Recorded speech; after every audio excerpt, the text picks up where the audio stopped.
Or evening, and we have a new round of NSL Talk, and this time international audience. Thank you for coming here, taking time. We have Dynamic Fource.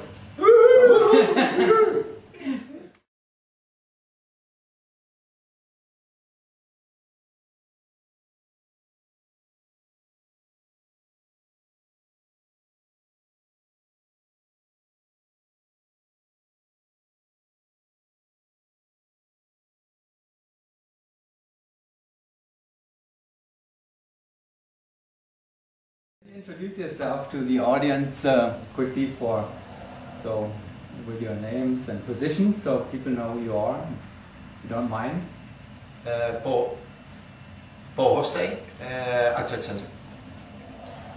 I'm Erwin van den Braak, I'm the inside center of the team. Meijers van der Poel, tail. I'm Koen van der Venne, I'm the point. And we have seen already your son today on the video already, yes, right? So you have family there too. Did you have a good training day? You're coming straight from your training to the NSL office. I guess it was cold, huh? Really cold. Even for us. Is it colder than in the Netherlands at the moment? Not at the moment. But in the Netherlands, maybe we make 1 or 2 jumps and then we go inside to keep it warm. But now we keep jumping, and that's the difference, I think. And it keeps you warm probably if you run around all day long. We Floridians, we're not used to that weather. So you are probably more than we are. Well, let's talk about a little bit. Dynamic Fource has been together for a while now, almost unexpectedly, I would say. I remember the first years. Can you explain how many is it now? 4 years or? This is the 4th year. This is the 4th year now. And it began. How did it happen? How did Dynamic Fource gather? We had the Dutch teams by then. Who was actually before you, the top team in the Netherlands? Punky Fish. Oh, Punky Fish. That's right. So that's kind of where it began. But Punky Fish is history by now. You own all the records in averages and high scores and all that by now. Right? Yeah. So how did Dynamic Fource get together 4 years ago? Punky Fish stopped at that time, and the 3 of us we had an off year in 2006, I believe it was, when Paul went to the World Meet with Punky Fish, and we wanted to start 4-way again, and we get together with Paul and we could make a complete plan together. And the first plan was 2 years to the World Meet in Maubeuge, 2008, out of the Porter. And that's where we trained for 2 years, and then had a good World Meet in 2008 at Maubeuge. So very happy with that, and that gives some vibes for the next 2 years. But in 2009 we took it a bit lighter because of families and finances. And now we're back in training for World Meet 2010 in Russia. So this year you're making 1,000 jumps and 100 tunnel hours to get ready for the Of course In our dreams we do. Let's go back again to the first year. Where did you begin Dynamic Fource, like average-wise? What was the first competition by then? First competition was Tom's Cat, that's a memorial meet in Holland. And I think we were somewhere around 17. I have to look at Paul because mostly Paul knows. Paul was on the numbers. I'll look it up. No, exactly. And now you're just on the threshold of the 20 average. That's the goal.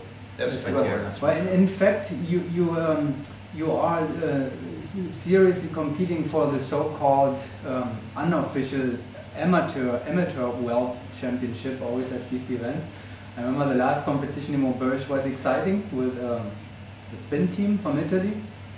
As I'm separating that somehow. We all know that there are the full-time teams, and then there are the teams who are really still having normal jobs and live so-called normal lives. Maybe we can do that. Paul, what are you doing? Well, you are still having a normal job. Right? I'm in the calculation. I'm making biddings for offices. We move walls, we move ceilings. Do a lot of overtime just so I can take more days off. But that's your normal job. Yeah, everybody thinks you are actually full-time skydiver because you're jumping so much, but you are not. You have a real job still. Yeah. Okay, then. I wish. Yeah. I work for the Dutch wind tunnel in Roosendaal. Oh, yeah. So, What are you doing there? You are the general manager, or what? I'm not the general manager, but on a daily basis I manage the place. And, unfortunately, I cannot fly that much because of too many desk work. But, it's making work out of your hobby, so I cannot complain. Mm-hmm. I have my own business. I sell security systems in Holland Mm-hmm. for houses and small business centers. Okay. I'm an elevator mechanic. Okay. Well, so it is really, I mean, obviously a weekend, I mean, a so-called weekend team or an amateur Sure. team. And there are not many amateur teams who are knocking at the 20-point average door. We had the German team that you were competing with and the Italian team. And you will be in the race for Swiss. and the Swiss, Swiss team. yeah, on the last round.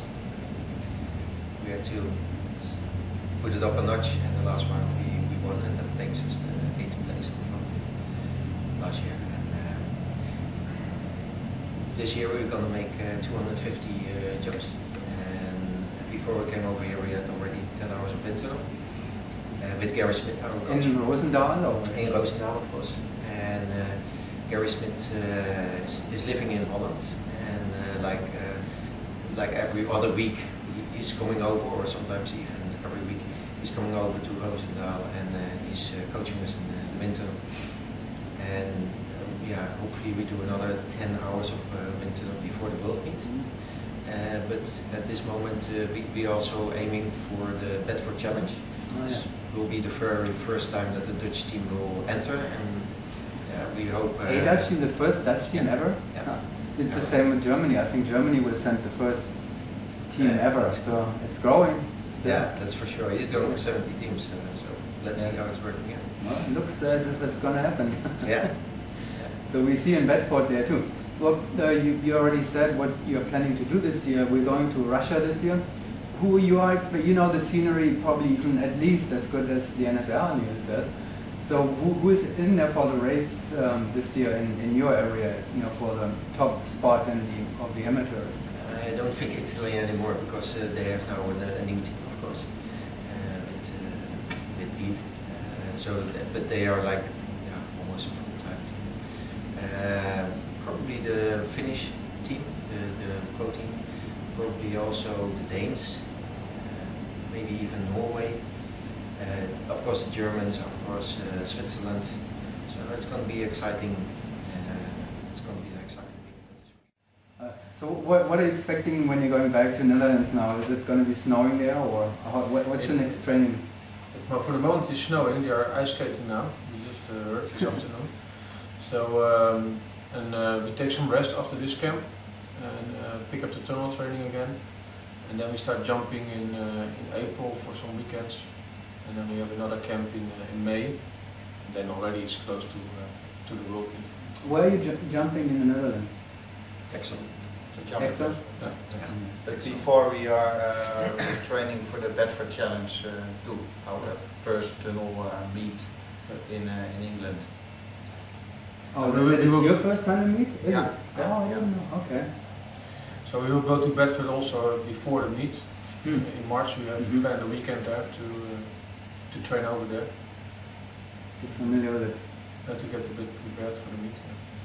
Alright, well, it sounds like a very exciting season to come for Dynamic Fource.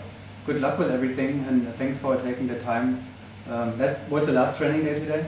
Yes. Yeah. See you tomorrow. Alright, well, have a safe and a good trip back home.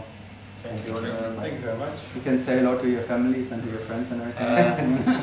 I hope that everybody is also entering the European Skydive League on Texel, because that is where it's going to be. And I think it would be nice if there is coming a lot of international teams too, just to put it up on a notch also on the European Skydive League. It will be the championship, and it's on Texel. Very good, we heard gonna be this good. invitation, so folks, get ready. ESL Hello. Championship 2010 in Texel. Yep. Want to see everybody there. Alright, great, Thank you. thanks. See you.